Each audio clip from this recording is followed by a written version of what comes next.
even before they ask which course that they want to do, one of the key questions they ask is what kind of placements will come through. Many of them, of course, go out and start up companies of their own.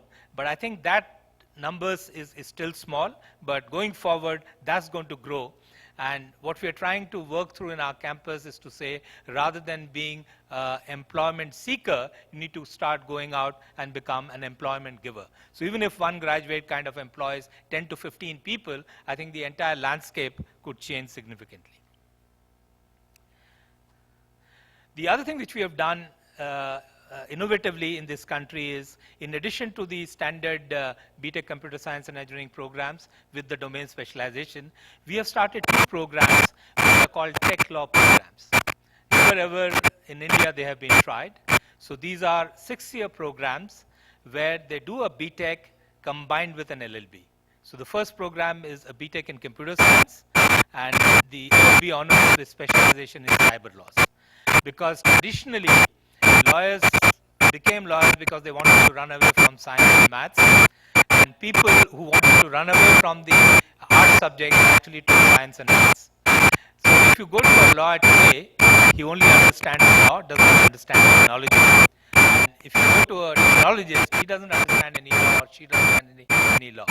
But the industry is needing, both from the legal corporate side as well as for corporate employers, you need people who understand both technology and law. In fact, the oil industry where I come from, they say lawyers are the ones who know the rules, because the production engineering contract is the first document that gets started before you even kind of put the first drill on Mother Earth. So it's important for us to understand that concept. So we have started 2 programs, one specializing in cyber laws and the other specializing in IPR. Because IPR is another area which is really exploding. It's still early days for our country, but I find that there is an increasing requirement of having good IPR lawyers who can defend your products, services, patents, etc. going forward. Moving on, as I was mentioning earlier, UPS has tried in its own way to forge a very strong industry-academia relationship. So to give you an idea, of our faculty that we have in our campus, roughly about 35% are people who are not traditional academicians. They have spent 10, 15, 20, 25 years in industry. They made their savings, and now they have come back to the campus to try and share some of their learnings with our students. Typically, these people do not have a PhD, and in the academic world, PhD is very important. So we don't call them professors, we just call them industry fellows, but we pay them as knowledge.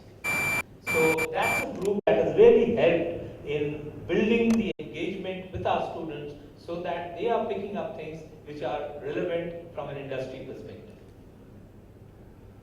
Because of which, as I said, at an overall level, our placements have been very good. I'm not saying placements should be the only outcomes, but placements are one of the key outcomes, because if your graduates are being hired by industry, clearly they have skills and knowledge and attitudes that the industry wants. These are some of our recruiters.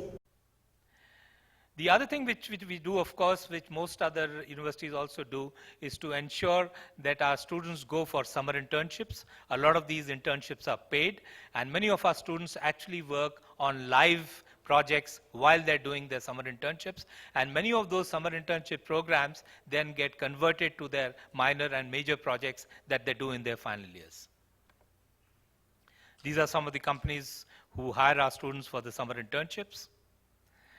This is something that we have really done innovatively in our campus.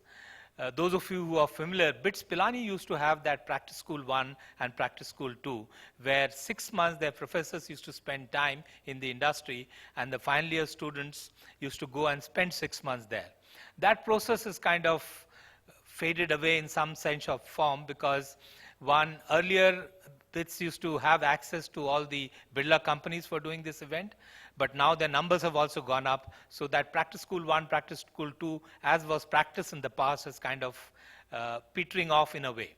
So what we have started doing is we have started this project called Project Abhigyat, and you can see the greatest teacher of all, Dronacharya, teaching here, where we are picking up our faculty who do not have industry exposure and then put them through real life projects with industry during the summer months and the winter break.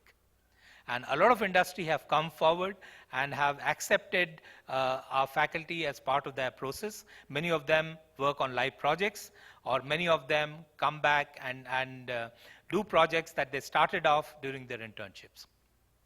Just this summer, we are sending 50 of our faculty. We have close to about 385 faculty, of which 50 of them will be spending the summer doing projects which are live for industry. To us, that's valuable because when they come back and then they start teaching in the classroom, the quality of teaching goes up, the level of discussion within the class goes up, and the kind of examples and the relevance that brings to the textbook really changes. So when we monitor feedback of faculty of those who haven't been to the internship vis-a-vis those who have come back, there's a significant shift in terms of the faculty feedback that comes from the students.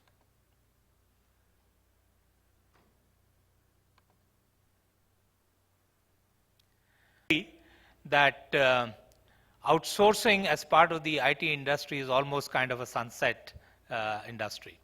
There will be different people in different phases. Some will say, I'm going to last out another 5 years. Somebody is going to say, I'm going to last out another 3 years. But I think the entire labor arbitrage over a period of time is going to change. It is already changing in some shape or form, but it's going to significantly change for several reasons, including those of ensuring that the labor market has domestic people.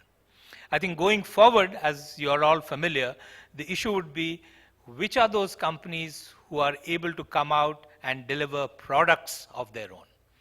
While the Indian companies have been slow off the block as far as products are concerned, but increasingly there is realization that products is the way to go forward. And therefore, the kind of competencies that you need for running an outsourced IT industry vis-a-vis those that are required to develop products is totally different in our view. And I think going forward, one of the challenges that academic institutions like us need to take is to build skills so that students are able to develop and contribute towards the product making strategies of the IT companies going forward. With that, I'll close out by saying, hope the roundtable deliberations throw up a lot of changing business imperatives in IT, specifically from a people's perspective, because at the end of the day, most businesses are not about technology, they're not about processes, systems from a technology perspective, but I think they are about people. And if you are able to get the right set of people with the right motivation levels to the right jobs, there is no reason why that particular segment or that particular industry will not succeed. Thank you very much and have a great deliberation.